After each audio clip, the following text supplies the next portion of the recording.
Today I am very excited because finally I'm going to try painting the glass art that I've seen on TikTok. Now, if you've been following me, you know I've been doing glass art myself for quite a while. It looks something like this, and I actually paint on top of the glass. I have some videos on my channel if you want to go check those out. If you want a tutorial, let me know. I'll make that video. But to do the TikTok glass art, you're obviously going to need some glass. All the glass I use, I get from the Dollar Tree. Recommend you do the same. We're just trying this out. And most importantly, you're gonna need the pins. No art stores around town had these. I had to order this from eBay, so I'm gonna bust these open and we're gonna give this a shot. Your image is gonna be sized big enough. I like to go to Canva and then type in the dimension of the glass. Then drag your image into the Canva workspace. And the most important thing to do in here is to flip your image. I forget to do this all the time. Just save it as a JPEG or a PNG, it doesn't really matter, and then just print it out. And next, you're gonna need some brushes. I have a few here. Oh, and some paint. Let's see. We're gonna be painting mostly in grayscale, so something like this. There's many different brands you guys can use. This is the Fine Touch. This is the Master's Touch that I got from Hobby Lobby. A lot of people say that this brand is good. I think I'm gonna paint his bandana red like Raphael. Even though Leonardo's my favorite turtle, we're just gonna paint Raphael. Because as you guys can see, he has light tones and he has some dark shadows. So we're gonna have to make that work. So enough talking, let's get into this. Okay, so the very first thing we're gonna need is our printout here. This is Raphael. It's printed in reverse. So when we flip it over, he'll be in the right direction. Now we're gonna get the glass and plop it right here on top and just make sure it's centered as best as you can, or however it looks good to you. I got some blue painter's tape here, which I'm running dangerously low on, but we're just gonna tape this glass down to the paper. All right, so now we got that tape down. It's time to open up this, and hopefully these work and they're not dried out. I got the Sharpie brand, 4 different sizes. They said the oil-based pens are the best ones to use. I'll leave a link down below in case you guys want to get some of these, because I couldn't find them anywhere in my city. So we're just gonna bust these open and see how well they work.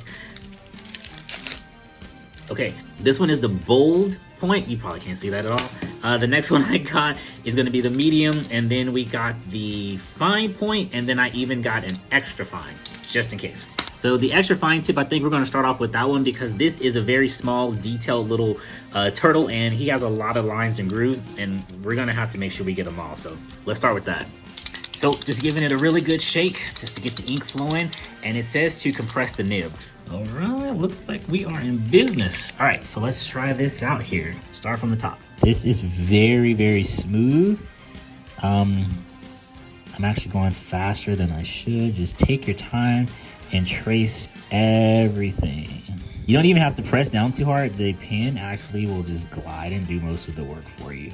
You get the feeling all this is starting to lead somewhere?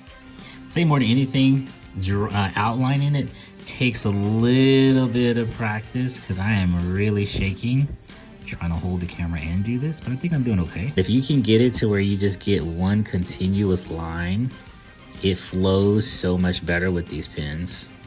You can do more broader strokes with your lines. At least with this marker, it goes so much easier. Just nice swooping motions. And the more you do it, the easier it starts to become.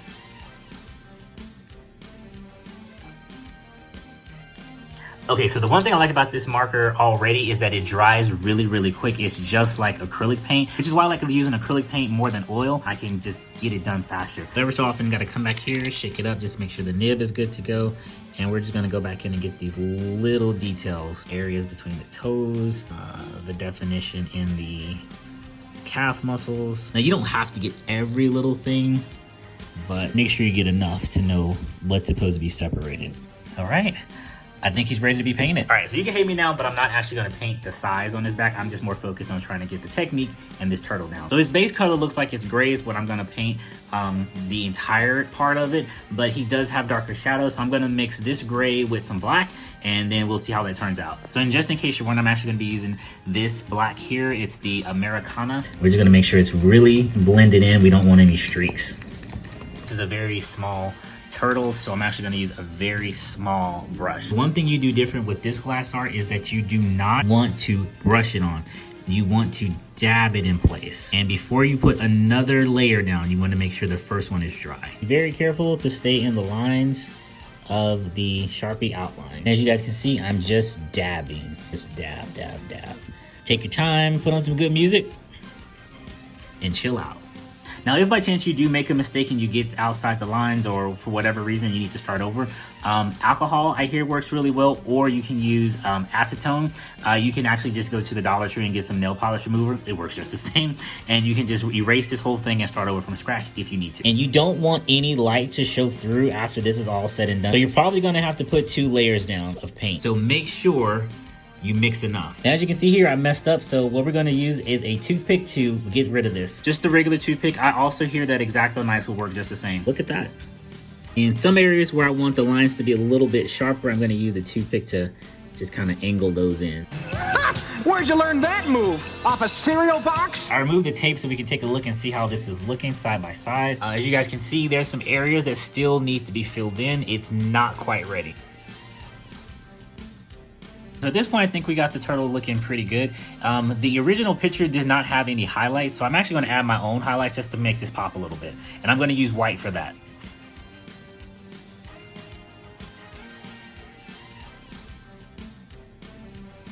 So I just finished putting in all those white highlights. I have no idea if that's going to look good or not, but we'll see at the end of this. I'm going to go ahead and put the base layer down, and hopefully this looks good. And if I didn't mention this before, I am a total noob to this. Noob, Simon.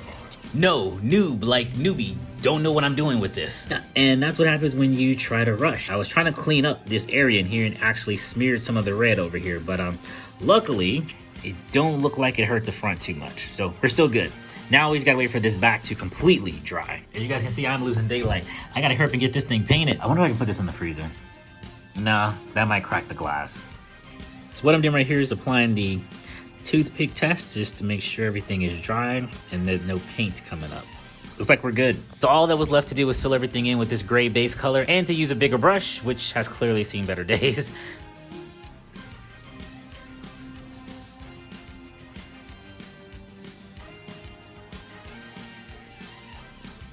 I almost forgot one important thing on his face. Can you guess what it is? That's right, the eye holes. No Ninja Turtle will be complete without these mysterious white eye sockets. All right, guys, it's finally done, and I only have a little bit of light here, but I want to show you what it looks like. I have to be honest, I'm kind of digging this. I can't believe this is happening. This is too bizarre, even for a cartoon. So yeah, that turned out a lot better than I thought it was going to. And for my first time, I don't think I did too bad. I'm actually glad I put the white highlights on there. Definitely could have put it in a few more areas, but I'm just trying to experiment with this, and I actually think this turned out really, really good. I can't wait to do some more of these. So you guys let me know, which style you like better?